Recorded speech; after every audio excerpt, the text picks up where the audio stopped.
Advertencia. Lo que viene a continuación es no apto para mentes aburridas. Las opiniones vertidas en este programa son de exclusiva responsabilidad de nuestra insaciable curiosidad. Señoras y señores, porque todo en la vida tiene su ciencia. Aquí comienza All You Need Is Love. El show de ciencia y tecnología más querido del mundo. Con la conducción del periodista Iván Rimaza.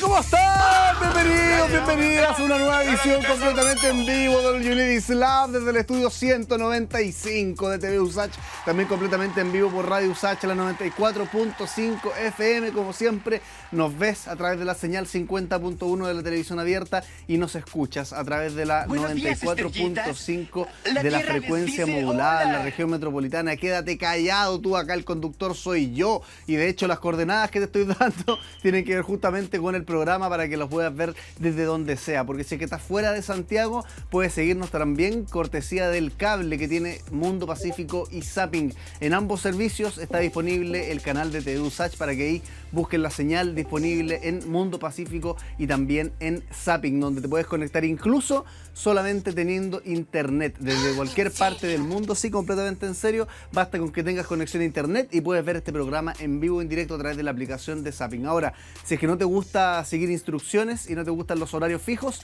también está YouTube, también está Spotify. Ahí quedan disponibles los capítulos para que los revivas cuando quieras. En el YouTube de TV USACH y en el Spotify de Radio USACH buscas All You Need Is Love y te va a salir la lista completa de capítulos como podcast para que los escuches cuando tú quieras, donde quieras y como quieras. Oye, sin más, una pregunta para calentar la cabeza. ¿El tiempo pasa más rápido cuando crecemos? ¿El tiempo pasa más rápido al crecer?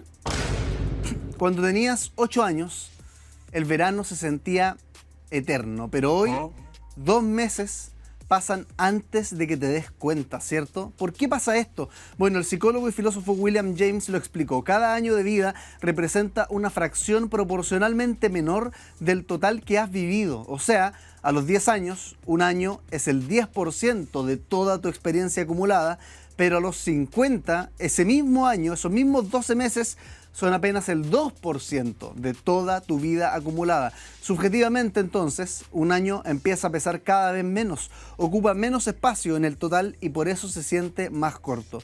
Pero hay otro mecanismo que opera al mismo tiempo y que tiene que ver con cómo el cerebro mide el tiempo, porque el cerebro no tiene un reloj. Lo que tiene es una forma de estimar el tiempo basándose en cuánta información nueva procesó. Y cuando eras niño, todo era nuevo y ante la novedad, el cerebro trabaja más. Presta atención, analiza, almacena. Entonces, al mirar atrás, ese periodo parece largo porque está lleno de contenido, pero la rutina hace lo contrario. Cuando el cerebro reconoce un patrón, deja de procesarlo activamente y lo delega al piloto automático. Así que el trayecto al trabajo, las reuniones semanales, el almuerzo de siempre, todas esas cuestiones, el cerebro lo registra como si fueran, aunque hubiera ocurrido 100 veces, una sola vez. Y al mirar atrás, ese mes completo se comprime en casi nada, porque al final casi nada fue distinto. Entonces, si el tiempo percibido depende de cuántas experiencias nuevas tienes, la velocidad a la que pasa tu vida no está determinada por tu edad necesariamente, está determinada por tu rutina. Un año lleno de experiencias nuevas se va a recordar como un año largo, pero un año de hábitos repetidos puede que desaparezca, casi sin dejar huella. Ahora, quizá la respuesta a por qué el tiempo pasa más rápido al crecer es justamente esa. No es que crezcas, es que dejas de sorprenderte. Acá empieza All You Need Is Love. Te escuchamos. Esto es Conexión Cuántica.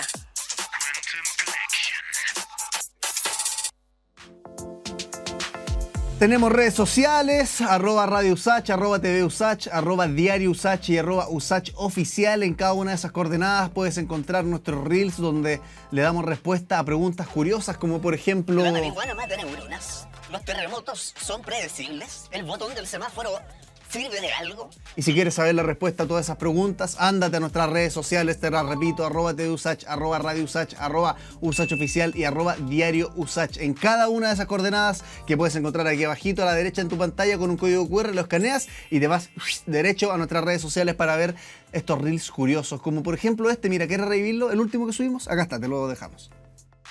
El próximo gobierno será de izquierda.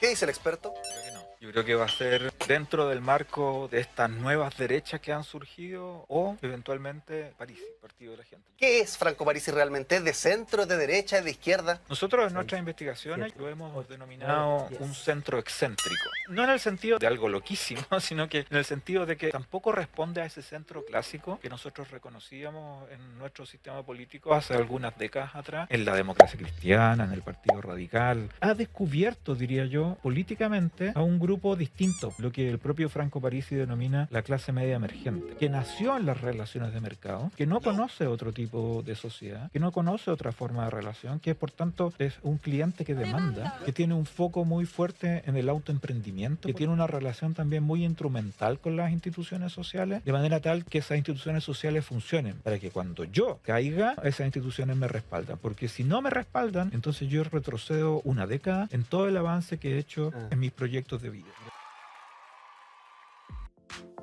Oye, qué fascinante la conversación relacionada con la política y cómo se analiza una sociedad. Estábamos hablando sobre este tema con uno de los expertos principales en el área y que de hecho hizo un estudio justamente sobre el PDG con el investigador senior del CEP, Aldo Mascareño.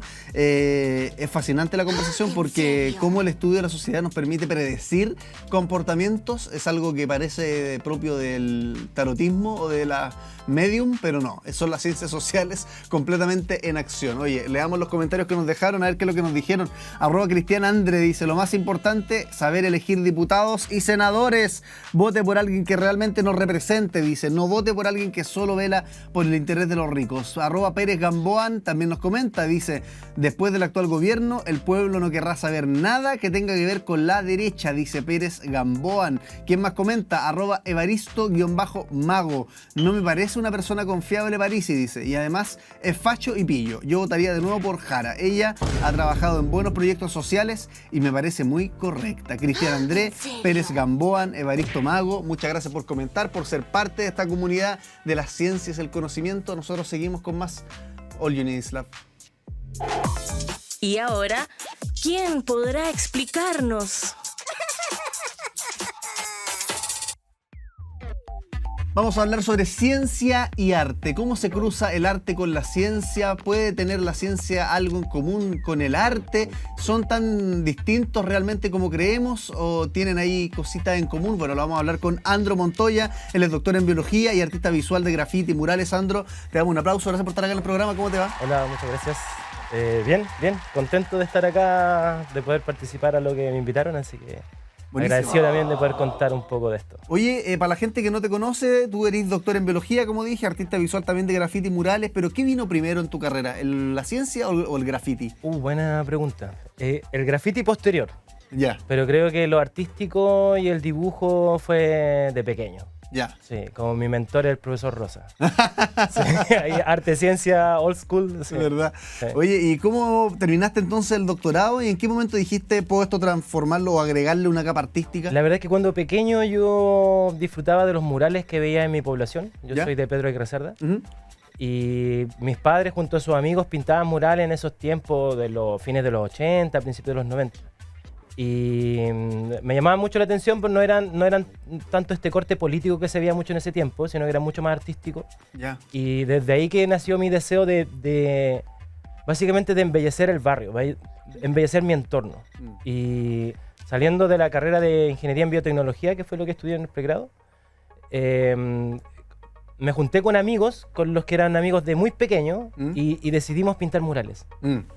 Comenzamos en eso, pintar murales, y en la calle nos topamos con los grafiteros. Yeah. Y los grafiteros tienen una técnica increíble, los materiales que usan, yo quedé alucinado con la rapidez y eficiencia que tenían, y quise aprender la técnica. Y ahí recién empecé a incorporar en el mundo del graffiti, del hip hop. Yo escuchaba rock, ni siquiera escuchaba hip hop, entonces Fue muy grata la comunidad, me acogió muy bien y aprendí que en el graffiti, a diferencia del muralismo, había una necesidad de expresión visual, estética, que no necesariamente iba a reflejar un mensaje para los demás. Era algo muy, muy personal. Ya. Por eso las letras, sus nombres, ¿cierto? Que a veces no se entiende mucho, pero reflejan su personalidad y me aproveché yo de eso para también tener un juego estético dentro de mi cotidianidad científica. Estaba terminando mi tesis de pregrado y en los fines de semana me ponía a pintar. O sea, aprendiste haciendo, ¿no? ¿Tomaste cursos? No, graffiti se aprende en la calle, así que sí. Y ahí empezaron a salir mis cosas, po. Como sale tu interior, es muy personal, no necesitas un mensaje de otro, sino que es tu propia experiencia estética, y mi experiencia visual era biología celular, biología molecular y esas cosas. Entonces empieza a mezclarse, ¿cierto? Estas cosas en criaturas que las ocupo porque son todas diferentes, las puedo improvisar, no necesito un referente claro, ¿verdad? Y funciona ahora como una plataforma donde hay muchos elementos de lo que me gusta, que es la biología celular, molecular, básicamente. Oye, Andro, tú hacías la distinción que partiste tú con murales y conociste los grafitis. ¿Cuál es la diferencia entre un mural y un grafiti, así como en fácil? Es básicamente esa. El mural pretende dar un mensaje, hay un concepto detrás. Entonces uno dice, quiero comunicar sobre este tema. ¿Ya? Y empieza a tomar imágenes, ¿cierto?, que pueden evocar una sensación o una comunicación directa al respecto de ese tema que se quiere, a ese mensaje que quiere dar el artista. El graffiti es distinto porque es una exploración personal. Es una sensación estética de lo que a uno le gusta sin la necesidad de comunicárselo a lo otro. Ya. Eso es bien particular y es bien bonito también, porque en la comunidad de graffiti cada uno tiene su estilo y cada uno pelea por conseguir un estilo propio. Y cuando te conoces a la persona de manera personal, te das cuenta por qué pinta lo que pinta. Hay una historia detrás. Toda su vida hace que él refleje eso.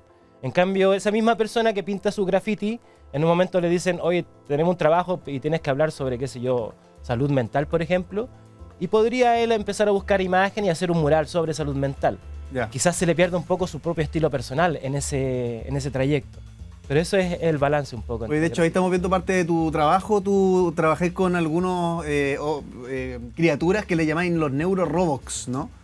Sí, que como te digo, fue toda una improvisación. Entonces empiezan a aparecer criaturas y yo estaba en un laboratorio de neurociencia haciendo mi tesis de pregrado en la Facultad de Medicina, en el Instituto de Ciencias Biomédicas. Bueno, y el ICBM. El ICBM, exactamente. Sí. Y el laboratorio era de neurobiología, justamente, celular, molecular.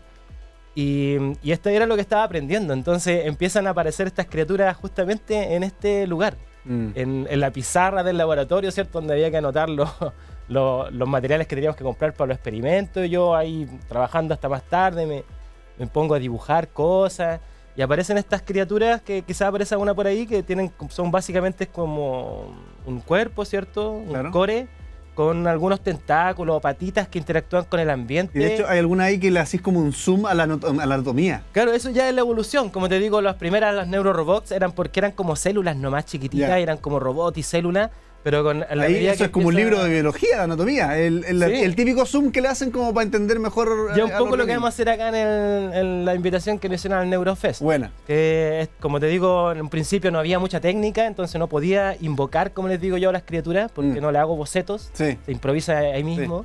Pero con la experiencia uno ya puede poner más técnica, poner más cosas, más elementos que a uno le gustan, más detalles, ¿cierto? Y finalmente después del doctorado incluso, ya una vez haciendo los primeros cursos del doctorado, aumenta mi curiosidad, aumenta mi conocimiento y mis criaturas piden más análisis. Y ahí aparecen los escáneres. Y aparece qué hay dentro entonces de estas criaturas. Y empieza toda una nueva plataforma para hablar de órganos, de cosas interiores de estos seres, que lo hace súper interesante igual. Y es por eso que ahora en el Neurofest la idea es traer una de estas criaturas y por supuesto hacerle un análisis de todo su sistema nervioso como corresponde en esta actividad del Neurofest que va a ser. Oye, ¿tú dirías que son muy distintos el cerebro artístico del cerebro científico? ¿A ti que te toca hacer las dos cuestiones? ¿Ocupáis así como una parte muy distinta? ¿Te sentís muy distinto cuando hacías investigación o cuando hacías arte? ¿Hay improvisación en la ciencia? Yo creo que hay cosas son similares. ¿Ya? Pero tienen en cierto aspecto unas más intensificadas que la otra. Por ejemplo, La ciencia tiene, creo, bien intensificada una parte bien metodológica, bien sistemática, ¿cierto? Que hay que ser muy cuidadoso. Un proceso con su etapa. Claro, y hay que cuidar mucho de la ansiedad también, porque quieres hacer otro experimento y no, tienes que primero repetir 10 veces el que tenías para tener una buena estadística y seguir, por ejemplo. En el arte te da la posibilidad de diverger completamente, ¿cierto? La ciencia tiene una parte divergente que es cuando se te ocurre la idea, cómo abordarla, pero luego que ya tienes tu plan de trabajo es súper concreto y a veces lleva años concretar ese plan, ¿cierto? Los experimentos, las cantidades de N, etc. En el arte te da un poco la posibilidad de irte por la otra rama, irte por la otra rama y de pronto esa otra rama que nunca la habías pensado era algo que realmente te satisface. Es una exploración personal también, eso encuentro yo. Para mí la ciencia me sirve para conocer el mundo, para conocer mi entorno, para conocer las experiencias de las demás personas que han vivido su experiencia y las dejan reflejadas en sus papers o en sus libros, qué sé yo. Y el arte es netamente para explorarme a mí mismo. Y por eso ocupo mis criaturas y las menciono como invocaciones. Porque viven en mi universo y yo no sé cuántas hay. No sé cuántas hay en tu cerebro o en las de otras personas. Y siempre es un poco una invitación a eso también. A que puedan crear. Es un poco el juego de la creatividad. Por eso no dibujo un león o un cocodrilo en específico, sino que la invento. Sí, porque uno pensaría, conociendo la célula por dentro, podría dibujar fácilmente cuestiones reales. Podría dibujar una célula, podría dibujar todo lo que estudiaste, pero no. Sí, claro, lo hago, pero a veces son una criatura que en lugar de corazón tiene un núcleo y luego viene el retículo endoplásmico y el retículo endoplásmico empieza a formar vesículas que se forman en un esqueleto inmediatamente. Pero no un esqueleto de columna, sino que en un esqueleto molecular, como de citoesqueleto de la célula, ¿cierto? Microtúbulos en vez de una columna vertebral. Y ahí hay y toda la criatura es transparente y hay una mezcla de diferentes escalas, desde lo molecular, celular, orgánico, dentro de una misma criatura. Es un juego A mí me ha encantado estudiar biología porque sin duda es el fenómeno del universo, ¿cierto? No hemos encontrado vida en ninguna otra parte del universo. Es un fenómeno muy especial, me siento muy privilegiado de poder haberla estudiado y entenderla un poco. Y es una base estética gigantesca y maravillosa para este juego visual, ¿cierto? Y lo otro que me gusta mucho es el juego de que sea graffiti, de que sea graffiti, callejero, ¿cierto? Poblacional, de barrio. Que no esté en un museo. Exactamente, y que tenga contenidos que son muy académicos muchas veces. No hemos topado personas en barrios que trabajan, ¿cierto? Qué sé yo, en el CEFAM del barrio, que habitan ahí mismo en el territorio y reconocen estas formas moleculares. Por ejemplo, ahí abajo hay un filamento de actina, eso que está abajo es un microtúbulo. Los puntitos de acá. Exactamente, son las estructuras moleculares del citoesqueleto de la célula, que yo lo ocupo como si fuera el esqueleto de una criatura. Basado en la realidad. Basado en la realidad muchas veces, sí.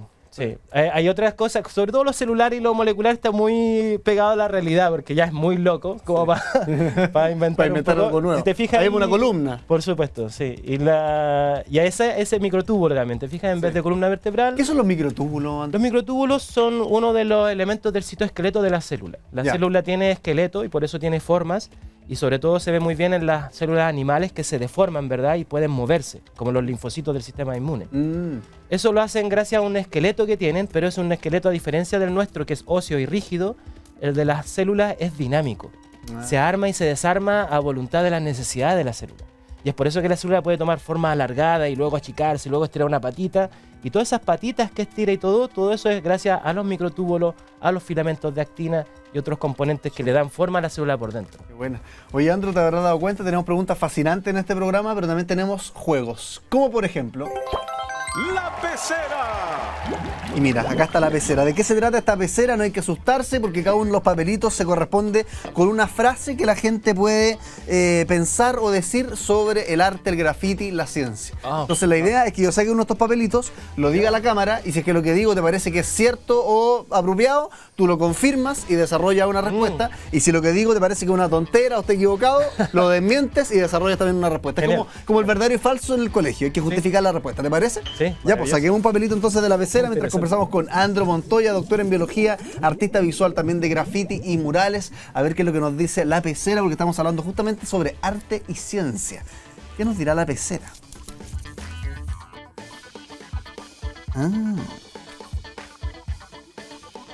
¿El graffiti es arte? Responde el experto. Buena pregunta. El graffiti esencialmente tiene un componente que es bien como antisistémico. Es como la historia, no la conozco del todo bien, pero entiendo que viene de estos reclamos escritos en las paredes en tiempo del Imperio Romano, incluso. ¿Cierto? Cuando se reclamaba en contra de la forma en que, de la política, ¿cierto? De la forma en que se imponía a la gente cómo vivir o las cosas que hacer, y de pronto había una necesidad de dar cuenta de esa oposición, qué sé yo, a estos términos, y se escribía en las paredes, ¿cierto? Y eso ocurre hasta hoy en día. En un momento más moderno, ¿cierto? Qué sé yo, no sé, 70 creo, en Estados Unidos, empieza esta cosa de las discos, de las discotecas, y la exclusión, ¿cierto? Por clases sociales, ¿verdad? Donde no dejaban a la gente de los barrios bajos entrar a las discotecas, y ellos empiezan a hacer sus propias discotecas en las calles. Empieza el breakdance, ¿cierto? Empieza la música como de discoteca, pero en las calles a bailar, y las personas empiezan a marcar sus territorios como en los grupos de competencia. Y empiezan a marcar nombres en las paredes. Los famosos tags. Sí. Los tags y las letras ya de los grupos, ¿cierto? Así como escrito, qué sé yo, aquí por acá y todo. Y ahí empieza toda una dinámica que tiene toda una cultura que va por ahí. Dentro de ese desarrollo empieza como una apropiación de los espacios, ¿cierto? Hasta ahí yo no veo mucho proceso artístico, ¿te fijas? Hasta que esta misma apropiación de los espacios empieza a transformar todo esto, y ya las personas no hacen letras, sino que otros se inspiran y empiezan a pintar otras cosas. Y en las mismas letras también empieza un juego artístico de formas, de colores, de sensaciones, que me imagino que la misma persona que la está haciendo tiene su experiencia artística propia, ¿cierto? Él busca en su estética, él busca en su historia, busca en sus sensaciones de lo que, no, amarillo no me gusta, creo que naranjito mejor, o con un borde negro, o mejor un borde blanco se ve mejor, por ejemplo. Pero siempre tiene ese sentido de transgresor de la sociedad que, por supuesto, a muchos le incomoda, es digamos, menester y razón para ello incomodar, ¿cierto? Por eso lo hacen. Pero también se escapa un poco a esta necesidad como de reafirmación, de identidad un poco, qué sé yo, por estar segregado muchas veces en la sociedad. O sea, ¿es arte o no? Tú dirías, depende del graffiti. Sí, yo creo que graffiti más como graffiti tiene más ese sentido contestatario, más vandálico, ¿cierto? Como eso. De hecho, y aparece dentro de esa plataforma, aparecen personas que se empiezan a desarrollar artísticamente con eso. Y de ahí derivan a los murales que uno ve hoy en día en Santiago, los grandes, todos son de manos de grafiteros. Todo eso empezaron rayando calles, muchos de ellos empezaron rayando calles. Hoy día quizás rayan también, pero rayan en cosas más icónicas para ellos, no en la casa de una abuelita, por ejemplo, sino en cosas más... El permiso también es algo que a la gente le molesta mucho, como el que haya que no haya permiso, pero parece que hay algo en hacerlo sin permiso. Yo soy del estilo yo soy más muralista. Si a mí alguien me ve un grafitero de estos que entran a los metros, que rayan por ahí, a mí dicen, no, tú no eres grafitero. Pero los mismos amigos que a veces tienen esas conductas más ligadas al hip hop y todo eso, me lo han dicho por mi actitud de salir con tu mochila, con tu lata, a buscar un espacio donde expresarte. Básicamente eso. Yo generalmente pido permiso porque mis obras son con mucho detalle, yo quiero pintar tranquilo, no quiero andar arrancando. No te la vayan a borrar después. Necesito muchas horas. No, eso es otro tema. Cosa? Es otro tema, uno sabe que si está en la calle se puede borrar en cualquier momento.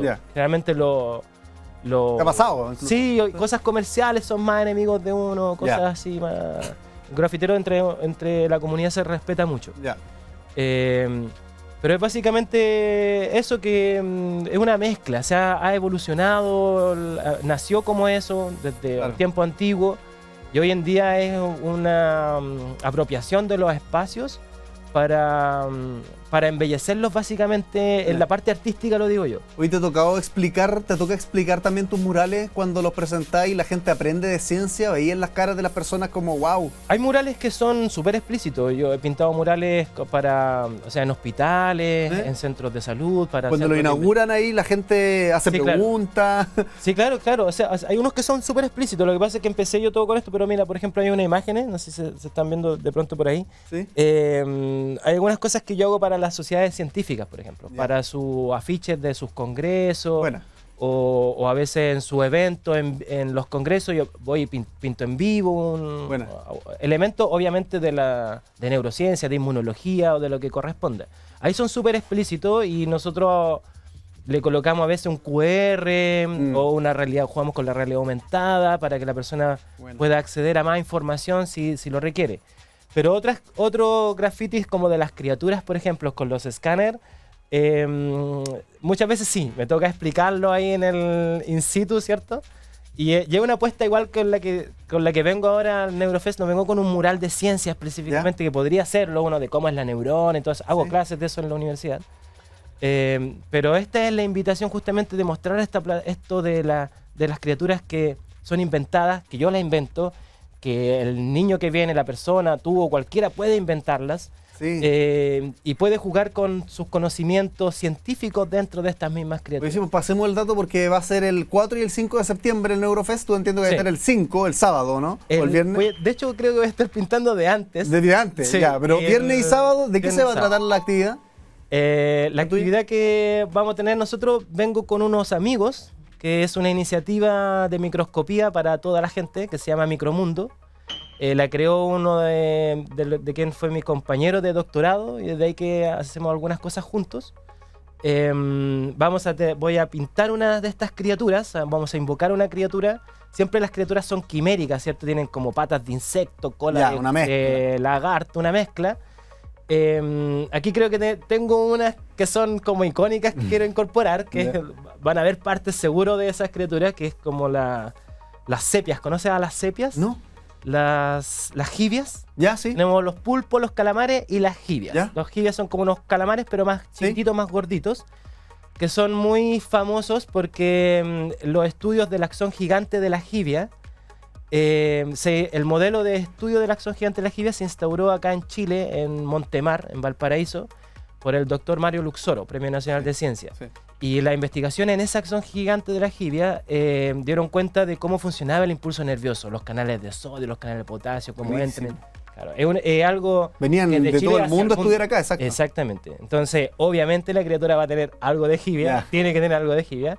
Y por supuesto de insectos, de mamíferos también, como con el juego de los escáneres vamos a mostrar cerebros distintos. ¿En qué parte va a estar instalado el mural, cachai, más o menos? Sí, creo la entrada de la universidad, en estos muritos, no sé de qué, ese edificio blanco que está uno entrando a la derecha, que tiene algunos murales de pequeños. Historia, creo que. Parece, y arriba al lado está el mural gigante de Inti, que igual es amigo Inti, y me ha tocado conocerlo un par de veces. Y así que va a ser un honor también estar entre medio de todo eso. Oye, Andro Montoya, doctor en biología, artista visual de graffiti y murales, te damos un aplauso, muchas gracias por estar acá en el programa, compartirnos tu arte también, que estés muy bien. Ya pues, muchas gracias, un gusto. Seguimos con más, ¿les parece? All You Need Is Love. La máquina del tiempo. ¿Cómo eran las zapatillas en la antigüedad?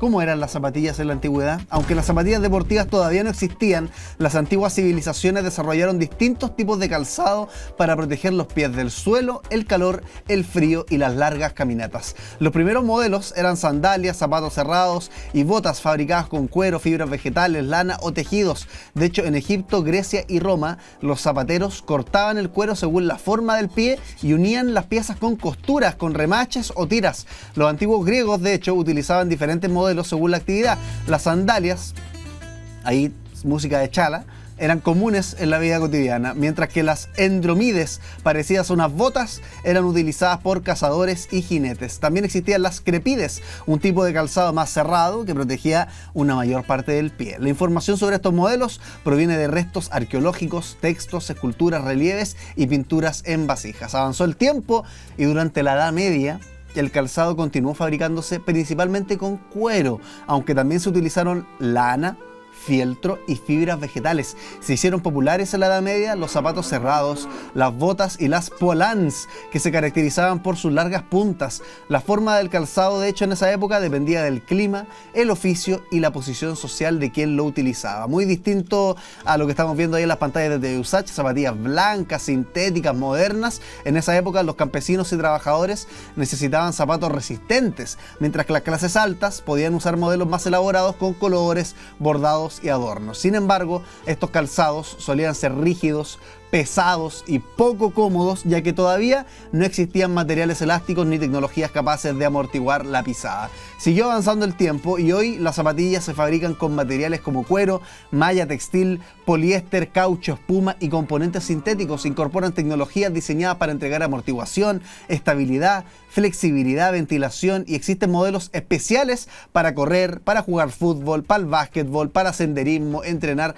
para lo que queráis. Los primeros zapatos de lona con suelas de goma comenzaron a utilizarse en actividades recreativas y deportes como el croquet y el tenis, debido a que sus suelas permitían caminar casi sin hacer ruido, y en Estados Unidos comenzaron a ser llamados sneakers. Con el tiempo pasaron de ser un calzado deportivo a convertirse también en una prenda de uso cotidiano. De hecho, las zapatillas actuales pueden incluir sensores, materiales reciclados, sistemas avanzados de amortiguación, pero mantienen una función esencial que ya cumplían las sandalias de la antigüedad: proteger el pie y facilitar el desplazamiento. ¿Cuál es la gran diferencia? En los materiales, la comodidad y la especialización de sus diseños. ¿Qué te parece? Un viaje por el tiempo de las zapatillas. Nosotros volvemos con más después de esta pausa con All You Need Is Love. Hagamos la corta. Ciencia al paso.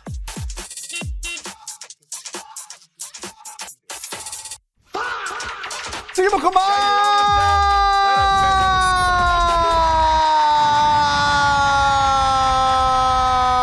All You Need Is Love, completamente en vivo y en directo desde el estudio 99 de TV Usach, y te voy a contar una noticia a propósito de esta explosión que nos acaba de mandar al espacio relacionada con la NASA. Porque la NASA reconoció públicamente a la doctora Jenny Blamey, académica de nuestra Universidad de Santiago de Chile, por su destacada trayectoria en astrobiología y por liderar el histórico proyecto Polaris. Un aplauso para la profesora Jenny Blamey. ¿De qué se trata el proyecto Polaris? Es una misión que marca un antes y un después en la investigación espacial chilena, porque va a estudiar por primera vez cómo responden microorganismos extremófilos en condiciones orbitales reales, lo que abre nuevas posibilidades para la exploración humana del espacio y el desarrollo de sistemas de soporte vital en misiones de larga duración. Este proyecto se ejecutó mediante el envío de 6 microorganismos chilenos a bordo de un cohete de SpaceX que despegó en mayo desde el Centro Espacial Kennedy en Florida con destino a la Estación Espacial Internacional, donde permanecieron expuestos durante aproximadamente un mes a microgravedad, radiación UV y gamma y temperaturas extremas que oscilaron entre menos 45 y 60 grados Celsius, replicando así las condiciones más hostiles del espacio exterior. El lanzamiento se realizó en mayo de este año, 2026, como te decía, y fue justamente en las semanas siguientes que la doctora Blamey viajó a Estados Unidos para analizar las primeras muestras recuperadas, confirmando que todos los microorganismos permanecían con vida tras su exposición al espacio, un resultado que la propia científica describió como alentador. El reconocimiento tuvo lugar en el emblemático Johnson Space Center de la NASA, una de las sedes más importantes de la Agencia Espacial Estadounidense, donde la científica chilena fue distinguida personalmente por Caroline Conley, ingeniera aeroespacial que ingresó a la NASA en el 69 y formó parte del equipo de apoyo del programa Apolo que llevó al ser humano a la Luna, y de hecho se convirtió en la primera mujer en ocupar el cargo de Flight Activities Officer durante las misiones del transbordador espacial. Este hito, que significa no posicionar a Chile solamente en la vanguardia de la astrobiología latinoamericana, sino que también responde a una necesidad global de comprender cómo la vida puede adaptarse a entornos extremos, lo que resulta crucial para diseñar futuras misiones tripuladas a la Luna y Marte, desarrollar biotecnologías espaciales y eventualmente, quién sabe, crear sistemas de soporte vital autosustentables que permitan la presencia humana prolongada más allá de nuestro planeta, consolidando así el trabajo de la doctora Blamey como un referente internacional en la materia. Oye, le damos un aplauso a la profesora Blamey, que la reconocieron ahí en la NASA, y nosotros seguimos con más All You Need Is Love. El que sabe, sabe. Y el que no conduce... Vamos a hablar sobre el futuro del trabajo, automatización del trabajo, habilidades, cómo evolucionan, cómo nos preparamos también para el trabajo. Todo esto con Pablo Egaña, especialista en el futuro del trabajo, académico de la Universidad Adolfo Ibáñez. Pablo, te damos un aplauso.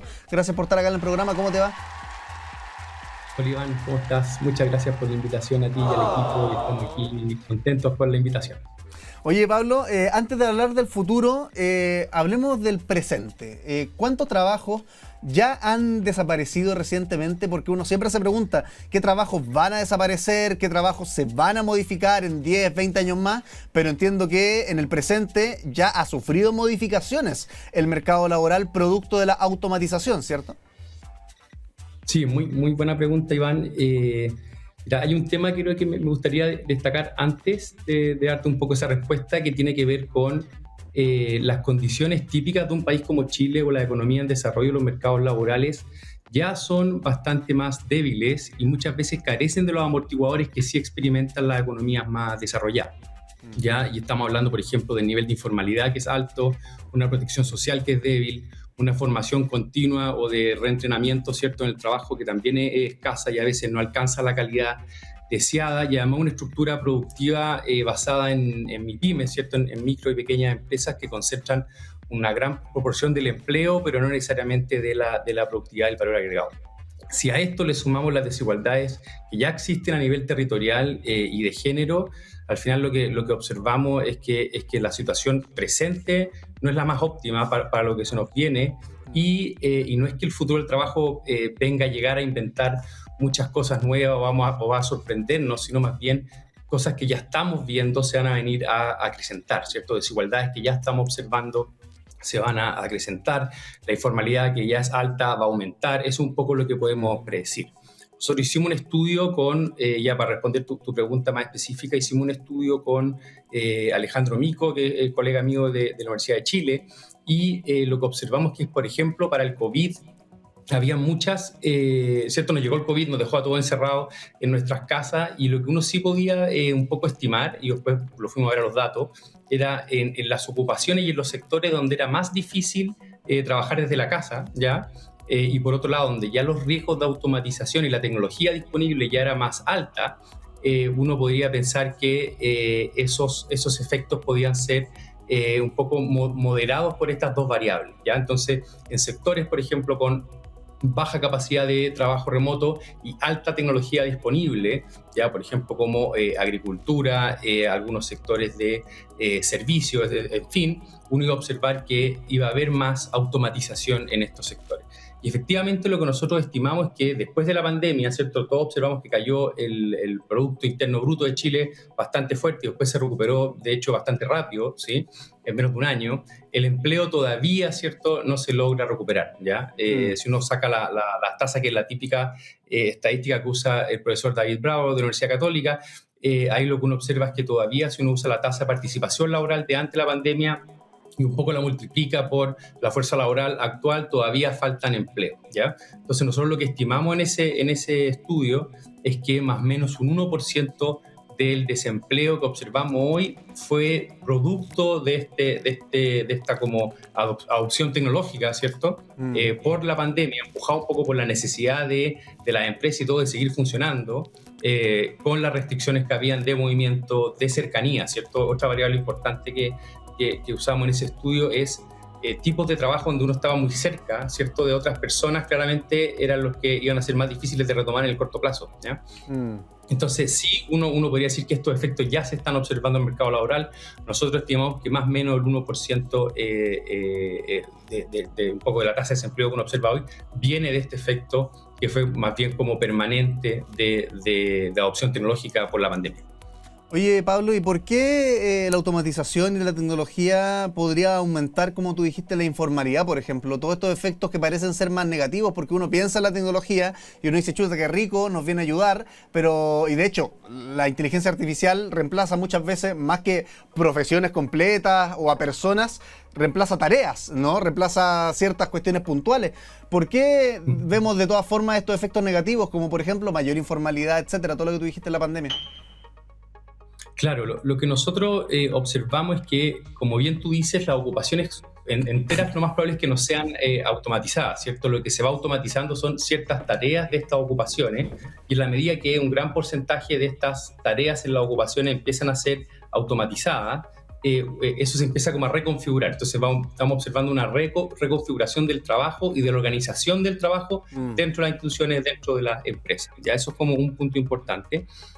Y en esa reconfiguración, las personas que tengan que... Es distinto que uno tenga que aprender una pequeña, ¿cierto?, habilidad extra, ¿sí? o ir aprendiendo ciertas herramientas que pueden ser útiles para complementar o potenciar nuestro trabajo, cuando ese porcentaje ya alcanza el 70-80%, que es como la métrica que usa la OSD, ya para decir que alguien está con mucho riesgo, con alto riesgo de automatización.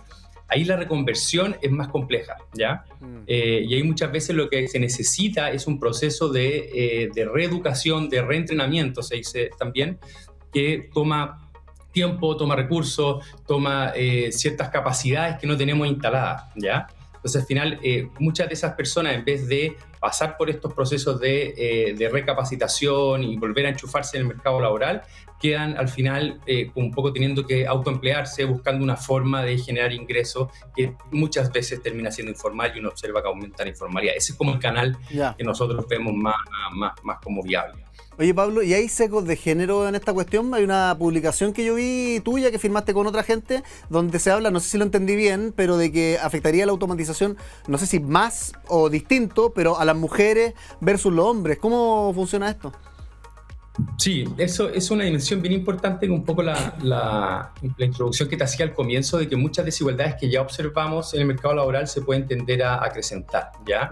En el caso de la automatización, lo que nosotros veíamos era que las mujeres, dadas estas tareas que hacen en ocupaciones, ya que muchas veces, a veces incluso por razones históricas que no tienen como ninguna asidero en la realidad, está más sobrerepresentado el género femenino o el masculino, ¿ya? Uno podría pensar, no sé, la construcción o históricamente el transporte, ¿cierto? El transporte era bien masculino, hoy ya no es el caso, pero en el fondo son cosas que en el fondo toman a veces tiempo cambiar y son más bien culturales, ¿ya? Eso es por un lado. Entonces uno observa una sobrerepresentación en este caso de mujeres que encontramos para América Latina en tareas que tienen más riesgo de automatización. Eso es por el lado de la automatización como más tradicional. Por el lado de la inteligencia artificial generativa, lo que se ha venido hablando mucho es que como se usan datos generados por humanos, ¿sí?, para entrenar estos modelos, muchas veces esos datos y esas decisiones que va tomando el modelo ya vienen con sesgos, ¿sí?, humanos. Entonces, si ya había discriminación en el mercado laboral, por ejemplo, a las mujeres, si esos algoritmos no se filtran bien, no se editan bien con una mirada ética, de equidad, en fin, van a tender a replicar estos sesgos, ¿sí? Entonces tenemos como por estas dos vías un efecto que podría ser más pernicioso para la mujer. Oye, ¿y podríamos nosotros, siendo una economía en desarrollo, predecir el futuro del trabajo en Chile viendo lo que está pasando en los países ya desarrollados? Por ejemplo, ¿cómo es el futuro del trabajo en Estados Unidos? ¿Ese es como nuestro futuro necesariamente? ¿O cómo evoluciona? ¿Cómo podemos predecirlo? Mira, es muy difícil hacer estos ejercicios predictivos, ¿ya? Lo que sí es interesante de esta ola, digamos, de inteligencia artificial generativa es que, si tú lo piensas, no tiene fronteras, ¿ya? O sea, antiguamente, por ejemplo, si uno quería, no sé, producir con la tecnología de frontera, hacer, no sé, motores de aviones o autos, lo que sea, uno tenía que literalmente traer esas fábricas, instalarlas, generar el know-how, tener los profesionales y los técnicos de especialidad. Había toda una serie de factores que lo hacía mucho más difícil y más inmóvil, ¿ya? Ahora todos nosotros, digamos, tú y yo, todos usamos esta tecnología que está alojada en la nube, que se desarrolla, globalmente, ¿sí? Se desarrolla una parte en Estados Unidos, se entrena mucha de la data en África y en lo que se llama como el sur de Asia, ¿cierto? India y países, Bangladesh, en fin, países que tienen mucha mano de obra, y ahí hacen todo como le van poniendo puntaje y viendo qué está bien clasificado y no en todo esto software, digamos, y tecnología. Entonces, es una cosa global que viene típicamente manejada hoy de Estados Unidos, ¿ya? Y hay muchos recursos ahí puestos. Europa está tratando de competirle, ¿cierto? Pero si uno ve las escalas de inversión que está haciendo empresas como Anthropic o OpenAI o Microsoft, en fin, o Tesla, ¿cierto? Todas las empresas de Elon Musk, respecto a lo que está tratando de hacer Europa, es un factor, no sé, 100 veces más pequeño, ¿sí? Lo mismo con China, que está tratando de acercarse más al volumen de Estados Unidos y ser un competidor real. Entonces, en ese caso, nosotros como que podamos desarrollar esta tecnología, todo es muy difícil. Lo que sí podemos tratar de hacer es adaptarla. Ya todavía tenemos un horizonte de tiempo de no muchos años, digamos, de poder prepararnos lo mejor posible, pero esto uno puede pensar que es como en algún minuto va a llegar fuerte, ¿ya? Y tenemos que estar preparados, y ahí todo un poco mi mensaje de la protección social. Tenemos que pensar una protección social. Históricamente en Chile ha estado pensada para el trabajador formal, ¿cierto? Que cotiza y tiene su seguro de desempleo, su seguro de accidente, cotiza para el futuro, ¿cierto? Ahorra para la pensión, paga la salud. Todo eso está asociado a un tipo de trabajo que quizás va a ser más difícil de que exista en el futuro por la configuración de la tecnología. Vamos a tener un trabajo que es mucho más flexible, más por tareas, más global quizás. Entonces todo eso hay que un poco ir trayéndolo hoy a la discusión, para que cuando llegue esto, que el fondo ya existe, pero existe en forma desordenada, en cosas más pequeñas, pero cuando sea más como lo más usual, estemos preparados. Pablo, es como una pregunta 2 en 1. ¿Cómo nos preparamos por una parte? Y por el otro lado, ¿cuánto de esa preparación le cae a las universidades? Es decir, ¿hoy día nos estamos educando para el futuro o nos estamos educando para el presente o incluso nos estamos educando para el pasado? Sí, esa es una muy buena pregunta, Iván, que lo converso con mucha gente, ya, porque yo también soy académico, digamos, estamos en el mismo rubro. Y ahí yo creo que hay varias cosas. Lo primero, yo creo que hoy justo estamos en un periodo de transición muy crítico, que en el fondo nosotros como profesores todos fuimos formados incluso pre-celular, ¿sí? O sea, yo no tenía celular en la universidad hasta como el 3er año. ¿Para qué decir los celulares inteligentes, los smartphones, después, en fin. Entonces todavía tenemos una forma de enseñar que es muy similar a la de principio del siglo pasado, digamos, que es como ir, presentar, enseñar algo, en fin. Entonces nosotros tenemos un desafío importante como profesores y como universidad para entender que hay que cambiar, uno, la forma de enseñar, y más importante aún, qué se enseña y cómo se enseña, ¿ya? Y ahí, cuando uno ve los típicos estudios, que un poco salen de los estudios que he hecho yo con datos a nivel de trabajador en América Latina y en países en desarrollo, bueno, considerando Chile, obviamente, y también aparecen los estudios de países desarrollados que se han hecho para Europa, la OECD, Estados Unidos, en fin, es que hay muchas habilidades que las universidades no estaban focalizadas en enseñar o en formar, que tiene que ver con las habilidades intrapersonales, las habilidades interpersonales, ¿cierto? La comunicación, el liderazgo, la empatía, la escucha activa, todas esas habilidades no estaban como en el menú de cosas, ¿cierto? Estaba muy esta idea de enseñar contenido para poder un poco desarrollar una cierta capacidad de entender ciertos sectores, ¿cierto? Y ciertas ocupaciones y poder trabajar en ellos. Ahora lo que se necesita es muy distinto. Sí, las universidades no parten de cero, ¿ya? O sea, hay cosas que la universidad han venido enseñando hace años, por ejemplo, el método científico que la USACH y todas las universidades de vocación científica, digamos, tienen, ¿cierto? Eso es un método que cuando se habla del pensamiento crítico, por ejemplo, la típica forma de pensar cómo uno prepara a la gente para tener pensamiento crítico es el método científico, y por otro lado son los diálogos socráticos, ¿cierto? Son como las dos como estrategias más conocidas. El diálogo socrático uno lo puede pensar que se desarrolla más en la humanidad, en otro tipo de disciplina, y el método científico se puede desarrollar en la otra. Entonces, no estamos tan mal, pero hay que fortalecerlo. O sea, hay muchas veces, por ejemplo, en universidades más tradicionales, la parte más de diálogo socrático o aprender a preguntar, todo eso se ve como algo como unos cursos de formación general que no son muy relevantes, ¿sí? Entonces hay que poner las artes liberales, las humanidades, como por ejemplo la Universidad de Adolfo Ibáñez. No es por hacerle propaganda a la universidad donde soy académico, pero ellos con una apuesta hace muchos años ya se han focalizado en el tema de las artes liberales, y yo creo que hoy el tiempo le ha dado la razón en que genere una formación que es más crítica, que te permite un poco dialogar mejor con estas tecnologías y no comprarse los cuentos. Al final acá el tema es poder tener una cierta capacidad de entender las cosas en su complejidad, entender lo que es el conocimiento implícito, que no está escrito en los códigos, que no está escrito en ninguna parte, que eso no lo aprende, ¿cierto?, en la práctica, en la universidad, en la conversación entre los profesores y los alumnos, después en el mundo profesional. Entonces, todo eso, en el fondo, hay que ver cómo se va enchufando la universidad. Pero la universidad, tal como están todas las universidades, digamos, todavía están lejos. Yo de lo que he mirado a la rectora, a la nueva rectora, ¿cierto?, de la Universidad de Chile, Alejandra Misala, nuestro rector, Francisco Covarrubias, en fin, están todos los rectores y el Consejo de Rectores preocupados de esto. O sea, esto no es algo que les sea indiferente y es una conversación, yo creo, de toda la comunidad académica, de ver cómo nos vamos adaptando, y ojalá las investigaciones que yo hago y otros colegas míos están haciendo en esta área, digamos, sirva para alimentar esa conversación. Oye, Pablo, te habrás dado cuenta, tenemos preguntas fascinantes en este programa, pero también tenemos juegos, como por ejemplo... La ruleta.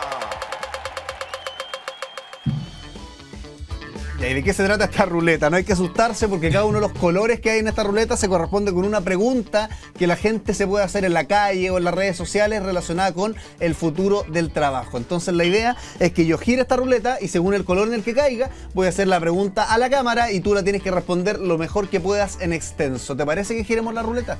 Dale, vamos a ver cómo va. Vamos a ver cómo nos va. 1, 2 y 3 mientras conversamos con Pablo Egaña, él es especialista en el futuro del trabajo, también académico de la Universidad Adolfo Ibáñez. Estamos hablando, adivina de qué, automatización y futuro del trabajo. ¿Dónde se detiene la ruleta? Color azul, azul oscuro. Veamos qué pregunta se corresponde con el color azul oscuro para Pablo Egaña, académico de la Adolfo Ibáñez. ¿Qué habilidades van a pasar de moda? Responde el experto. A ver, habilidades que van a pasar de moda que yo creo que eran muy valiosas, tienen que ver con todo lo que tiene que ver con cálculo, ¿ya? El manejo de Excel, ¿cierto? Que en un minuto todavía muchas empresas y la universidad, todo se maneja mucho en Excel, y saber manejar bien un Excel y las planillas, los cálculos, la contabilidad, todo eso era una habilidad muy escasa y muy valiosa, y eso yo creo que va a ir perdiendo valor, y va a ir teniendo en fondo en lo que va a ir compensando eso, estas habilidades que mencionábamos antes de liderazgo, comunicación, creatividad, ¿cierto? Aprender a preguntar. Van a haber otras habilidades que van a empezar a tener más valor, pero va a pasar de moda las cosas más matemáticas lineales, por decirlo de alguna manera, ¿sí? Pablo Egaña, especialista en el futuro del trabajo, académico de la Universidad Adolfo Ibáñez. Pablo, te mandamos un aplauso a la distancia. Muchas gracias por conectarte y darnos esta entrevista hoy día, que esté muy bien. Gracias, Iván. Chao, chao. Seguimos con más, ¿les parece? All You Need Is Love.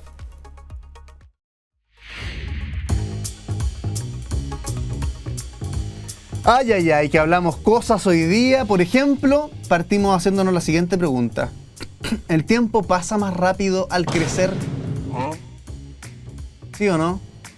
¿Sí o no? Responde, porque te estoy preguntando. Responde.